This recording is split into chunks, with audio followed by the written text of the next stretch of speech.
You're listening to Radio 97. We are talking law with Despina Priala from Priala Legal in Runaway Bay. If you have a legal question of any sort, Despina, happy to answer it for you on the radio. Just pop it to us in an email. Just send the email. The best way to do that is go to our website, and there's a couple of addresses you can follow there. Okay, so just go to radio97.com.au, and there you will find a couple of ways to contact us. Send through those questions, and Despina, happy to answer them for you here on Talking Law on a Thursday morning. And for segment 2, you guys have probably, our listeners, either read or heard about the recent Roe versus Wade abortion law being overturned in America last month. So, Desi, you're on the show. Obviously, we've heard about this particular case and what happened last month, but you've done a bit of digging, as you always do, a bit of research. And it is quite interesting what we're about to talk about, because the American justice system, the laws over there do work quite differently to us here in Australia when it comes to abortion and abortion rights. So I discovered, which when I looked into it, and I suspected that, of course, because Australia has a different system to the US legal system. So once I started looking into it, and of course it's very fascinating, the Roe and Wade case has been out since it was a landmark ruling in 1973 in the US. So that's been around for what, 50 years, is that? So long time, and now it's been overturned, quote unquote overturned. And there are some articles that have been published about, well, how does that affect Australian laws? Will it impact on people in Australia? And I thought it'd be interesting to talk about it and compare it to the history of Australia and the abortion laws. So I thought, some listeners out there might actually find this a little bit interesting and fascinating.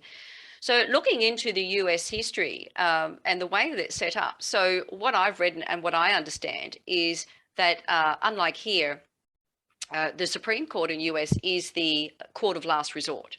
So in Australia, it's the High Court, and we have different courts leading up to the High Court. So in the US, it is the Supreme Court that is the court of last resort. So some people might have wondered, Supreme Court ruling, is that the final ruling? How does it work in all the different states? And it is. So the US Supreme Court is the court of last resort. There are 9 judges on the court in the US Supreme Court. And this case of Roe and Wade's been quote unquote overturned by another case that came up recently this year. So if we go back to, I suppose, 1973 and the landmark ruling of Roe and Wade, what I have read and what I understand from the reading about the US Constitution in this case is that the words abortion are not used in the US Constitution. Okay, there are, it's a reference, it's the 14th Amendment in the US Constitution, which talks about the right to privacy. Okay, so a little bit different to Australia's and the history in Australia, which we'll get to in a minute. But what the US Constitution provided is this right to privacy. And the words used there is no state shall deprive any person of life, liberty, or property without due process of law. And what they did is that they extended it to reproductive decisions in the US. Okay, and that's what came out with this landmark ruling in the US in 1973, and very different to the Australian history with abortion laws. So in Australia, up until 1969, we actually had abortion as viewed as a crime, and it was actually in the criminal code, and we just talked about that in the last segment. So it was actually seen as a crime in Australia, whereas in the US it was never seen as a crime. It was never spoken of as a crime. It was something that people extended to in terms of the right to privacy, the right to liberty, which extended to reproductive rights in the US, whereas in Australia, it was seen as a crime. And over the years, it's been decriminalised in Australia, in the different states and territories. So very different history, and the way that the laws and I suppose the people of the country, US versus Australia, have seen abortion and how it's been evolved over the years. Now, Despina, does the decision made in, obviously on the other side of the Pacific Ocean, does that have any ramifications at all, do you see, for Australian law somewhere down the track?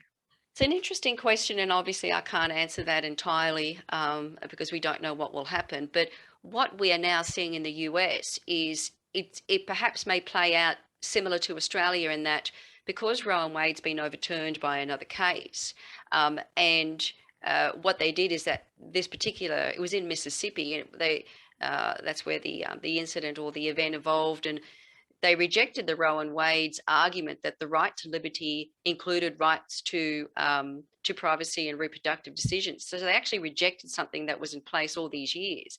So because of that decision, what's going to happen now is that they're leaving it to or allowing individual states in America to make their own abortion laws. Mm-hmm. And that's similar to Australia. Yeah.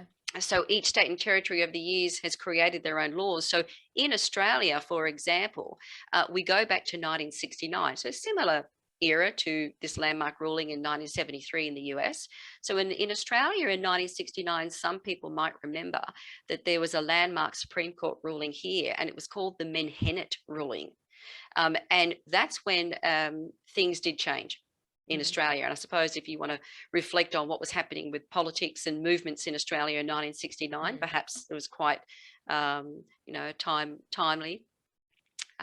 It was a time of much upheaval, of course. It was. Vietnam War, yes, and conscription, etc. From a couple of years earlier. There was lots of social change going on at that time. There was.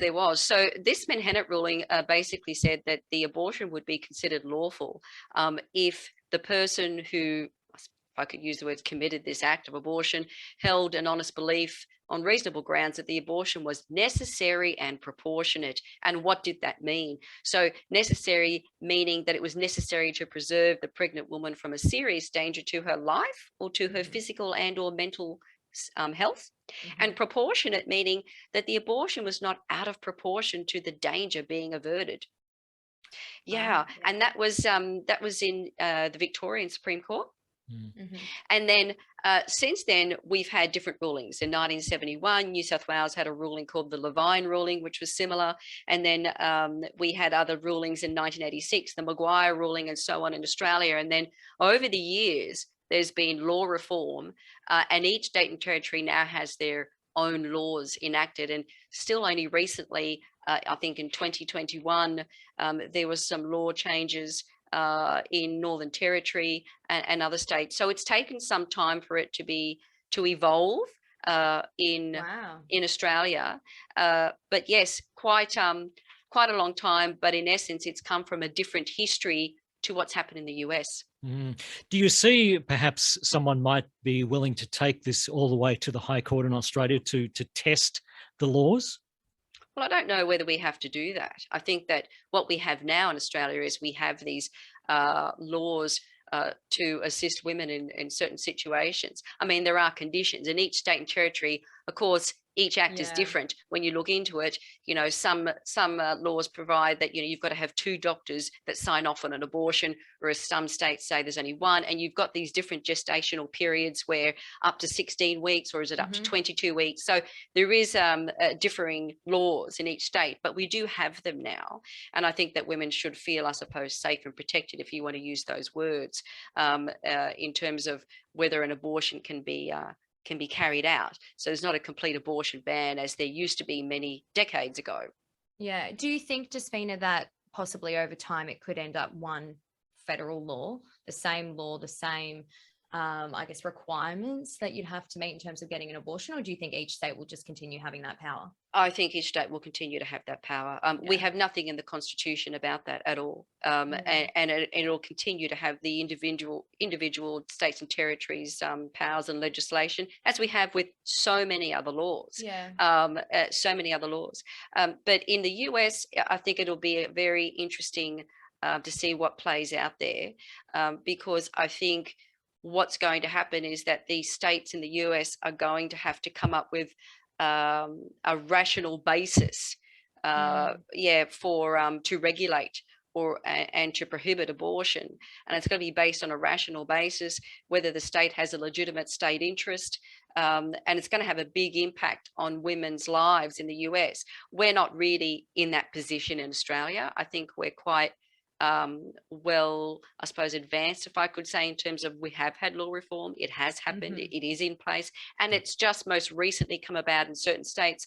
I'd be extremely surprised if that's all sort of there's an upheaval that will occur in the future. I don't think that will happen. So yes, very different to the US though. Very different. Well, thank you for your research and your time once again, Despina from boutique law firm Despina Priala Legal. And if anyone does want to get in touch with you directly, Despina, where can they go?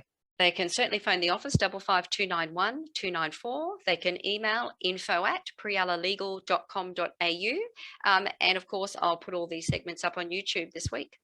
Thank you once again, Wayne and Desi. And we'll see you next week. See you then, guys.